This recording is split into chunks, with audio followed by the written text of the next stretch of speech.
नमस्कार, मैं हूं सौम्या माथुर और आप देख रहे हैं सिटी बिग न्यूज़। एकमात्र ऐसा चैनल जो शहर भर की खबरों की जानकारी सबसे पहले आपके पास पहुंचाने में पूरी कोशिश करता है। तो आइए चलते हैं खबरों की ओर। गत दिवस सेक्टर 16-17 एवं पार्ट 13 के लोगों ने सरकार के खिलाफ इनहांसमेंट मुद्दे को लेकर धरना प्रदर्शन किया। सेक्टर 16-17 पार्ट 13 के लोग पार्क में एकत्रित हुए। वे सरकार की कूटनीतियों के खिलाफ जमकर नारेबाजी की। बुजुर्गों, बच्चों व महिलाओं में सरकार के खिलाफ काफी रोष देखने को मिला। लोगों का कहना है कि या तो सरकार इनहांसमेंट के मुद्दे पर सही निर्णय ले, नहीं तो सरकार को आने वाले चुनाव में काफी बुरा खामियाजा भुगतना पड़ेगा। आइए आपको सुनवाते हैं लोगों की सरकार के खिलाफ गुहार। नमस्कार, सिटी बिग न्यूज़ में आप सबका स्वागत है।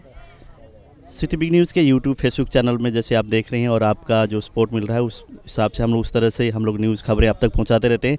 इस वक्त हम लोग हैं हिसार के सेक्टर 16-17 में। यहाँ पे लोग बैठे इनहांसमेंट के मुद्दों को लेकर यहाँ के लोग इकट्ठे हुए हैं। इनसे जानते हैं आने वाले चुनाव भी और इनका जो मुद्दा है अभी तक क्या रहा, किस तरह से आने वाले चुनाव में इनके वो रहेगा।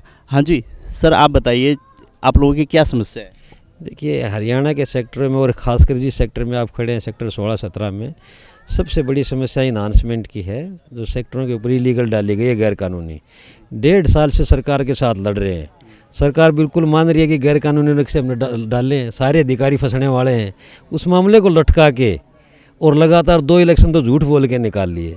इस इलेक्शन में सेक्टरवासी सरकार के खिलाफ वोट डालेंगे पूरे के पूरे। जैसे पिछले दिनों आप लोगों के सीएम साहब से बातचीत भी हुई है, आप लोगों से वहाँ पे उन्होंने आश्वासन भी दिया था। उसके बाद ये क्या, कहाँ दिक्कत आ रही है, कहाँ समस्या आ रही है? सिर्फ बातचीत नहीं हुई, एक बार नहीं कम से कम 4 बार तो मीटिंग हो चुकी हैं पूरे प्रदेश के सेक्टर की एसोसिएशनों की।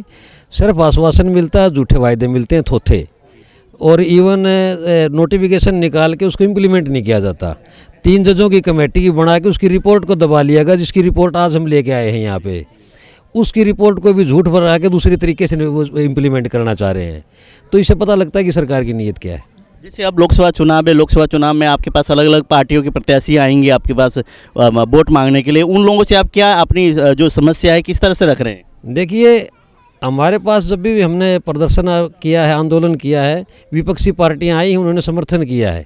कोई भी विपक्षी पार्टी हो चाहे, तो मुद्दे लोकल और मुद्दे बहुत हैं, लेकिन सेक्टरों में, स्पेसिफिक सेक्टरों में सबसे बड़ा मुद्दा इनहांसमेंट का है। इसलिए इस मुद्दे से बाहर हम ज़्यादा नहीं जाएंगे। तो जैसे लोकसभा चुनाव में इसमें क्या करेंगे आप इस बार? बीजेपी के खिलाफ वोटिंग करेंगे खुल के। अभी हर एक बूथ के ऊपर जहाँ सेक्टरों में जो बूथ होंगे वहाँ पर बिल्कुल ड्यूटी लगेंगे सेक्टरवासियों की। सारे के सारे प्रबुद्ध लोग बैठे हैं कि वे बीजेपी को वोट मत डालो।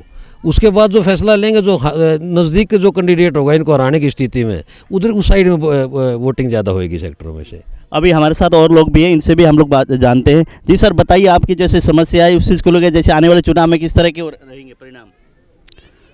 नहीं, जिस तरह लोगों में असंतोष है खासकर बीजेपी सरकार को लेकर, सेक्टरों में तो इनहांसमेंट को लेकर 1.5 साल से सारे लोग सड़कों पे हैं। तो आज जो सत्ता में है उन लोगों को इस चीज़ का समाधान निकालना चाहिए, लेकिन अधिकारी उनके बस के नहीं है, उनकी सुन नहीं रहे। तो ये सरकार कमज़ोर है, नेचुरली लोग इसके खिलाफ वोटिंग करेंगे। फिर जैसे 1.5 साल से आप लोगों का मुद्दा हालांकि बहुत पिछला चलता आ रहा है, 1.5 साल से इसको मुख्यमंत्री निगाह में आप लाएँ, उसके बाद आप लोगों की बातचीत होती रही है। कहाँ समस्या आ रही है, क्या दिक्कत आपको दिखाई दे रही है? नहीं, समस्या सरकार की नीयत साफ नहीं है। सरकार अगर चाहे तो कभी भी कर सकती है। सरकार के अधिकारी इसमें इन्वॉल्व हैं और जानबूझ के ये एक बड़ा घोटाला किया गया है, लोगों को लूटा गया है। मैं तो कहता हूँ ये लूट का मामला बनता है, अधिकारियों के ऊपर क्रिमिनल केस दर्ज होने चाहिए इन लोगों पे। जिस तरह से उन्होंने आम आदमी को ठगा है, अपने क्लाइंट्स को ठगा है, सेक्टर वासियों को ठगा है उन्होंने, तो इस बात का सरकार संज्ञान ले सकती है। लेकिन सरकार हमें कहीं ना कहीं लगता है कमज़ोर है। तो लास्ट बात वही आ जाती है कि चौकीदार भी चोर हो सकता है। जैसे अब लोकसभा चुनाव है, लोकसभा चुनाव में आपके पास भारतीय जनता पार्टी से प्रत्याशी भी हैं, यहाँ से खड़े हैं, और भी पार्टियों के वोट के लिए आएंगे आपके पास, तो क्या कहेंगे आप? नहीं, प्रत्याशियों, दूसरी पार्टियों के प्रत्याशियों का तो हमेशा इस आंदोलन को समर्थन मिलता रहा है। ये पुरजोर मांग तो हम आज की सत्ताधारी पार्टी से कर सकते हैं, वो आज इस मामले में कुछ कर सकते हैं। बाकी पार्टियों ने तो ये कहा हम सत्ता में आए तो इनहांसमेंट का मुद्दा खत्म कर देंगे। जी, आप बताइए, जैसे कल मुख्यमंत्री हिसार में हैं, क्या मुख्यमंत्री तक भी आप लोग पहुँचेंगे? नहीं पहुँचेंगे जी, कोई फ़ायदा नहीं पहुँचने से। फ़ायदा पहले भी बातचीत हुई है, उसका कोई इम्प्लीमेंट तो हो नहीं रहा। तो कल तो इतने रस में तो थोड़ी बात हो सके जी। तो सरकार की इसमें निर्णय क्यों नहीं ले रही, क्या वो लगती है? ये तो सरकार जाने दिया, हमें क्या पता है। सरकार निर्णय लेती है, वो इम्प्लीमेंट नहीं करती। बाद में एक बार वर्बली ले लेती है, वर्बली कह देती है या मीठी गोली दे देती है, और बाद में कुछ नहीं करती। जैसे अब लोकसभा चुनाव में क्या उसमें आप लोग सरकार के खिलाफ जाएंगे? खिलाफ जाएंगे, अगर इन्हांसमेंट का सेटल नहीं हुआ तो खिलाफ जाएंगे, ओपनली खिलाफ जाएंगे। हाँ जी, आप बताइए सर, जैसे जो समस्या है उस चीज़ को लेके कब से आप लोग जूझ रहे हैं? देखिए सुनो मेरी बात, आपको 2.5 अरफा बात बताएं। अगर सरकार हमारे साथ कोऑपरेट नहीं करती तो सरकार के साथ बिल्कुल अपोजिशन में जाकर खड़े होंगे हम, और इसके सिवाय हमारे पास कोई रास्ता नहीं है। अगर इससे आप इधर उधर की कोई सोचेगा तो वो मेरे ख्याल में गलती करेगा, क्योंकि सरकार का भी ये दायित्व बनता है कि सरकार ने पब्लिक की आवाज़ को इतना लंबा नहीं ले जाना चाहिए था, और उनके पास बहुत टाइम था, और अब भी वो डिले टैक्टिक्स अडॉप्ट कर रहे हैं। और जो कि मुख्यमंत्री या किसी भी जो भी इस विभाग से संबंधित हैं, उन लोगों ने ये सोचना चाहिए कि पब्लिक प्लस सरकार, ये एक चीज़ होए बगैर कोई भला नहीं हो सकता किसी तरफ का भी। तो उचित होगा कि हमारी आवाज़ वहाँ तक पहुँचाई जाए कि भाई इसमें जो लोगों को हरासमेंट हो रही है वो बिल्कुल प्रॉपर है, और इसका समाधान सरकार को अब से पहले कर देना चाहिए था। मेरा इससे ज़्यादा और कुछ कहना ही नहीं। अगर सरकार इस पे अब कोई कार्रवाई नहीं करती जैसे, तो आप क्या जाएंगे? अगर सरकार इस पर कोई कार्रवाई नहीं करती ना, तो मैं तो ये कहूँगा इन सभी भाइयों ने एक ही फैसला करना चाहिए कि हम सरकार को वोट देने के लिए, हम अपना एजिटेशन नहीं देने के लिए चलाएंगे। हाँ जी, आप बताइए, जो मुद्दा है आप लोगों का इन हरासमेंट का, उसको लेके किस तरह की हुआ है? हाँ जी, नहीं सरकार से हमारी तो यही मांग है कि हमारे को जो अनाउंसमेंट आ रही है, ये लोगों ने बड़ी मुश्किल से तो प्लॉट लिए हैं कुछ करके। अब 10-10, 15-15 साल, 20-20 साल हो गए प्लॉट लिए। अब सरकार 2-2, 3-3, 4-4 अनाउंसमेंट आ ली है। अब लोग क्या कि इतनी 10-10 लाख रुपए की अनाउंसमेंट आ रही है, इतनी भरने की स्थिति में नहीं है। अपना पेट गुजारा है बड़ी मुश्किल से होता है, बड़ी मुश्किल से लोन वगैरह लेके मकान बनाए हैं। अब इतनी अनाउंसमेंट भरने की लोग स्थिति में नहीं है। गवर्नमेंट लोगों की भलाई के लिए होती है, उसको पब्लिक की भलाई के कार्य करने चाहिए, मगर लोग तो लूट रही है लोगों को। जैसे अब लोकसभा चुनाव है, लोकसभा चुनाव में भारतीय जनता पार्टी के यहाँ से कैंडिडेट भी है, क्या आप लोग इसका बदला लेंगे? नहीं, बदला तो क्या है, यदि गवर्नमेंट हमारे को कोई बेनिफिट देती है, हमारे को रिलीफ देती है तो गवर्नमेंट को वोट देंगे, नहीं देती है तो गवर्नमेंट के अगेंस्ट में जाएंगे, गवर्नमेंट के अगेंस्ट आएंगे।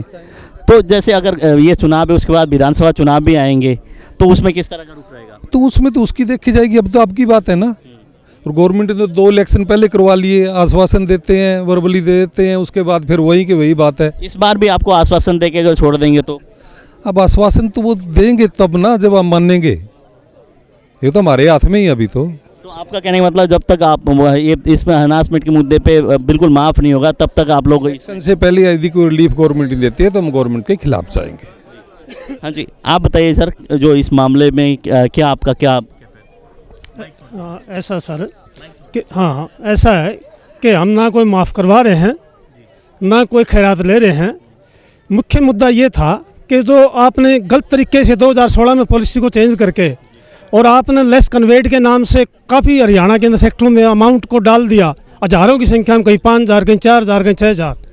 उस अमाउंट के लिए संघर्ष किया लोगों ने, और संघर्ष उसमें सेक्टरवासी ही नहीं, जो लोग और भी हैं, जो इनकम्पेंट आने वाले और भी ले सकते हैं, जाने वाले भी हैं। उसके बाद जो मिनट्स पे बात होती रही सरकार से, लंबे समय तक सरकार ने उसको 1 साल तक टसकाए रखा। बाद में जब मेयर के चुनाव में 14 तारीख को दिसंबर को सरकार ने एक सर्कुलर जारी कर दिया। उसके अंदर मुख्य मुद्दा ये था कि भी इन सब मुद्दों को लेके आपने मुख्यमंत्री से आप मिले, सबके उनके निगरानी में मुद्दा? बताता हूँ, जब मुख्यमंत्री साहब ने सर्कुलर इशू कर दिया, निगरानी की बात ही कहाँ है कि मुख्यमंत्री खुद एडमिट कर दिया, उसने ये कह दिया भाई ये ब्याज नहीं लगेगा। और जब सर्कुलर इशू कर दिया और सरकार ने उसको इम्प्लीमेंट नहीं किया, उस सर्कुलर में आप लास्ट में लिखोगे, ये लिखा हुआ है कि भाई हम जो जजों की कमेटी की रिपोर्ट आएगी उसके बाद उसको दोबारा से फिर कम कर देंगे, तब तक जो ले रहे हैं फार्मूला उससे ले लेंगे। सरकार ने अपना ही नियम लागू नहीं किया। अब इसमें सरकार और मुख्यमंत्री से दोबारा मिलने की ना मिलने की बात है कोई? उस सर्कुलर को इम्प्लीमेंट तो सरकार नहीं करती। क्या है? कॉन्स्टिट्यूशनल राइट्स का ये दुरुपयोग है कि कभी सर्कुलर इशू कर दिया गवर्नमेंट ने, उन्होंने मानी, उसको इम्प्लीमेंट ना करे, आपको अगर ये कह दे आपको 5,000 तनख्वाह देंगे 1 अप्रैल से और आपको 10 साल तक आपको तनख्वाह ही ना दे 5,000, तो ये वही बात होगी। कहने का तात्पर्य है मुख्यमंत्री से क्या मिलेंगे, मुख्यमंत्री की जो है मुख्यमंत्री से ये सही है। जी जैसे मुख्यमंत्री यहाँ आ रहे हैं, उसके बाद आज आप लोग इकट्ठे हो रहे हैं, आप लोग यहाँ पे किस उद्देश्य को लेकर? हम इसलिए हो रहे हैं कि भाई ये मुख्यमंत्री इतनी झूठ बोलता है कि सर्कुलर इशू करने के बाद कोई चारा नहीं। मैं ये नहीं कह रहा, ऑन द रिकॉर्ड बात है, 14 दिसंबर का सर्कुलर है, उसको इम्प्लीमेंट जानबूझ के नहीं किया जा रहा, जबकि सर्कुलर अभी आपने वापस भी नहीं किया है। ठीक है, तो इससे नीयत का पता लगता है। और जब नीयत का पता लगता है तो आपको पता है फिर जब सरकार की नीयत क्या होगी तो लोगों की क्या नीयत होगी, आप सोच सकते हो। हम किसी पार्टी के ना विरोध में है ना पक्ष में है, मोटी बात आप ध्यान रखो, लेकिन उसके अंदर तो इम्प्लीमेंट हो रहा है। आज जो सरकार है, आज की लड़ाई सरकार के साथ है। आगे के बारे में कोई क्वेश्चन पूछे उसका कोई चक्कर नहीं है, यहाँ तो मौजूदा बात है। तो आज सरकार की पोजीशन ये है कि ये झूठ पे झूठ बोले जा रही है और अपने किए हुए आर्डर कोई लागू नहीं कर रही। आज अगर लागू नहीं करेंगे तो आपको पता है फिर क्या होगा। हम इकट्ठे इसलिए हुए हैं। तो क्या आप लोग जैसे लोकसभा चुनाव में क्या नतीजे वो रहेंगे आपके? नतीजे ये रहेंगे हरियाणा से, जैसे आपको पता है पहले तो ये कह रहे थे एक तरफा है, अब नतीजे ये रहेंगे कि लोगों में ये जागृति आ गई कि कोई मुद्दा किसी सेक्टर पूरा नहीं किया इन्होंने। पानी के रेट देख लो, सेक्टर का रेट अलग है रेट, और शहर में रेट अलग है। एक देश के अंदर 2 बातें हैं, जैसे एक हांडी में 2 होगी है, तो अलग अलग रेट आप वेरीफाई कर लो, अखबार वाले हो, कि सेक्टर में एक टूटी में रेट ज़्यादा है 3-4 गुना, और वो टूटी दूसरा आ रही है मोहल्ले में साथ में, उसमें कम है। तो इन बातों से सरकार की जो पोजीशन उपलब्ध है, आज ये पोजीशन है कि इस ढंग से सरकार चली तो मेरे ख्याल में या विधानसभा तक जाते जाते तो 0 पे आउट हो जाएगी, मुझे ये लगता है। और तो जैसे लोकसभा चुनाव में आप लोगों के जो संगठन है और हुड्डा के जो भी जितने भी निवासी हैं, वो किस तरह का वो रखेंगे आप लोग रुख? हम खाली हुड्डा तक लिमिट में रहेंगे, क्योंकि ये देश है, देश में भिन्नताएं हैं। कल आज जो हुड्डा में नहीं है कल हुड्डा में आ जाएगा, आज जो हुड्डा में नहीं है कल कहीं और चला जाएगा। अब मोटी बात ये थी कि जब सरकार ने ये बात मान ली कि भाई आपकी बात सही और सर्कुलर जारी कर दिया, आप एक सोचिए बात को, उसके बाद क्या होता है कि आपने खाते में पैसे डाल रखे लोगों के। वो चीज़ लोगों को सबको पता है, सारी चीज़। मैं आपसे ये जानना चाह रहा हूँ, जो लोकसभा चुनाव में आप लोग किस तरह से निर्णय लेंगे? लोकसभा में निर्णय लिया हुआ है। अगर सरकार ने जो कुछ नहीं किया, आपको पता ही निर्णय, आप समझ रहे हो, हम भी कह रहे हैं। मैं आपसे जानना चाहता हूँ, आपके मुंह से सुनना चाहता हूँ। हाँ, ये ऐसा है कि सरकार के हालात ये हो जाएंगे कि उसको कोई यस बोलने वाला नहीं मिलेगा। ये है सरकारी कैंडिडेट का हालत बुरा होगा। अनाउंसमेंट नहीं भरेंगे। इस जोर जुल्म की टक्कर में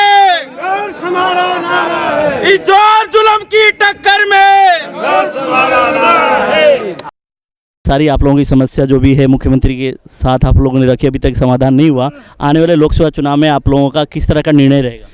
ऐसा निर्णय हमारा सभी सेक्टरवासियों का रहेगा, हमारा कोई पर्टिकुलर एक आदमी का नहीं रहेगा। आज जो सभा बुलाई गई है, उस सभा में जो भी फैसला होगा वो आप लोगों को मीडिया के माध्यम से बता दिया जाएगा। पर हम दर दर भटकने पर मजबूर हो रहे हैं। कभी सीएम साहब से मिलते हैं, कभी डाबड़ा चौक, कभी हुड्डा ऑफिस। हमारे सेक्टर वासियों की जो खराब मिट्टी कर रखी है इस सरकार ने, हम आपको बयान नहीं कर सकते हैं। आप मीडिया के बहाने से हम बार बार गुहार कर रहे हैं, और जब भी इलेक्शन आया जाता है हमें इतनी मीठी गोली दे दी जाती है, आप ये मीठी गोली चूसिए, हमें वोट दीजिए। हमारा इतना हनन किया जा रहा है, लोग आत्मदाह करने को मजबूर हो रहे हैं, हमारे घरों को छीनने का प्रयास किया जा रहा है।